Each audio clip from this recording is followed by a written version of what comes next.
Right, good day all. Alright, so we are on Surah 34, Surah Saba, right? If I pronounce it correctly again. And it's the people, right? The people, right? And as people, right? We can afford to have conversations as people without getting all riled up, especially where religion is concerned. That's why now, if people start up an argument with me based on religion, and I'm just communicating, I'm just talking, I'm just giving my discussion points, right? And I'm just communicating information on YouTube, and people want to message me and rile up and rile up and rile up. I block them. Block, block, block, block, block. It's block, block, block, block, block. Right? Good, because we as human beings supposed to be civil in the way that we carry out our conversation, especially where religion is concerned in 2025. Right? So all praise is due to Allah, to whom belongs whatever is in the heavens and earth and whatever is in earth. Right? To all praise is due to Allah, right? Not to his representatives, not to the 144. All praise is due to Allah, Allah alone, Allah itself, right? To whom whatever belongs on heavens and earth, right? He knows what penetrates into the earth and what emerges from it and what descends from heaven and what ascends therein, right? And he is merciful and forgiving, right? Those who disbelieve will say that the hour will not come, right?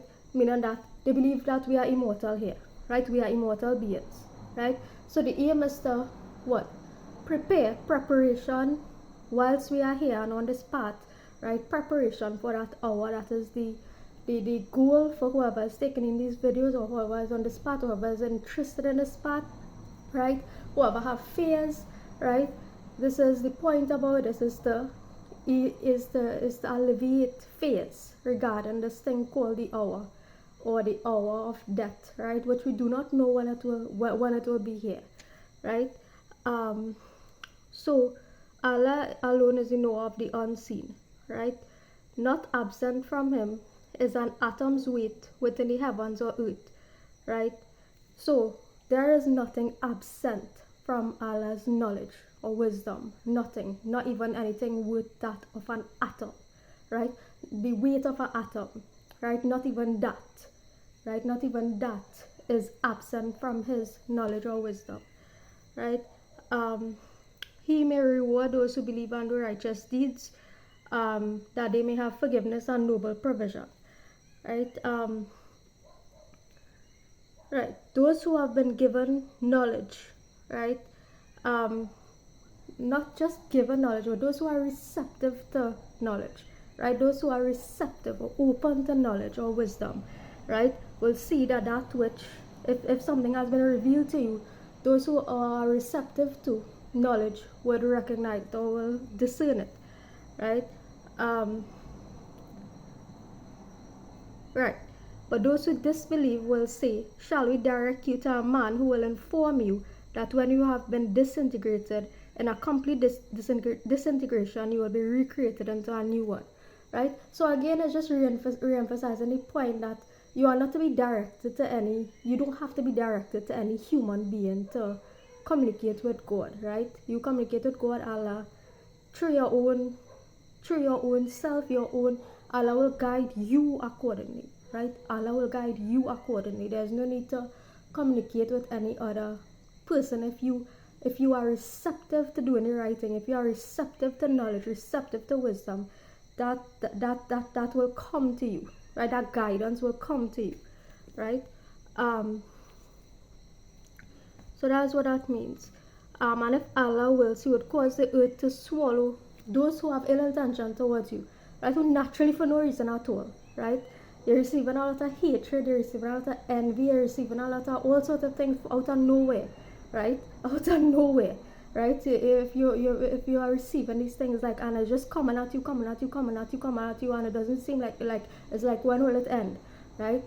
If Allah wills, right? If Allah wills, He could cause the earth to swallow those entities up, right? Or let fragments from the sky fall upon them, right? If He wills, but always mercy, right? Always mercy, right? So God will bring you together, bring everybody together, and will judge in truth, right? God will bring everybody together and judge in truth between us. So there's no need for human judgment. If you do not wish to participate in something, right, that people are trying to force you into, you don't participate in it. It's simple, right? If you do not wish to participate in something that people are actively trying to force you into, right, and this can range from homosexuality to pornography, to watching pornography, to acting in pornography, to doing entertainment, to doing school, right? If it is that you do not have to, as an adult human being, you do not have to accept anything somebody is forcing you into, because forced is naturally wrong. Anything that is forced upon you is naturally by nature wrong, immoral, wrong, right? So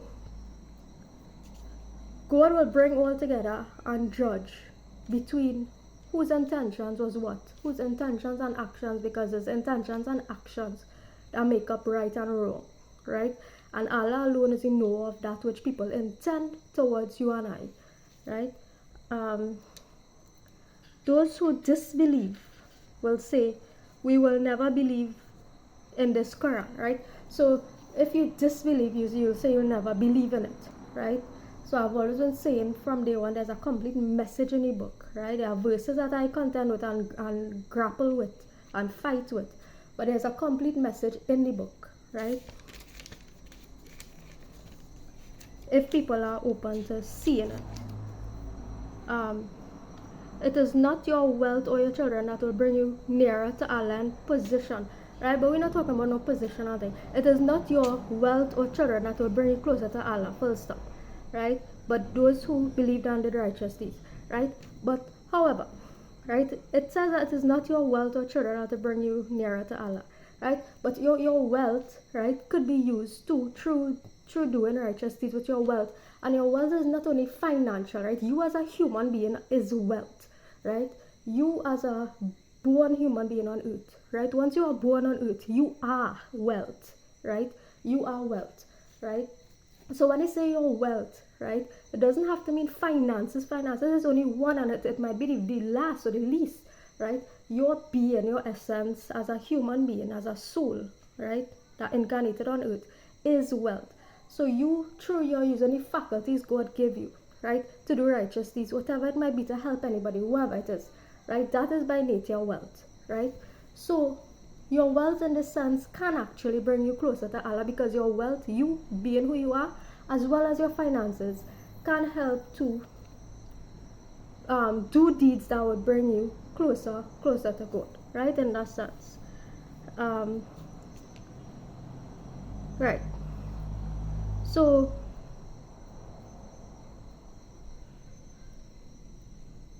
don't let anyone tell you that, avert you from Allah, saying that, oh, you're supposed to be worshipping that which your father worship, or practicing that which your forefathers or parents worship, right?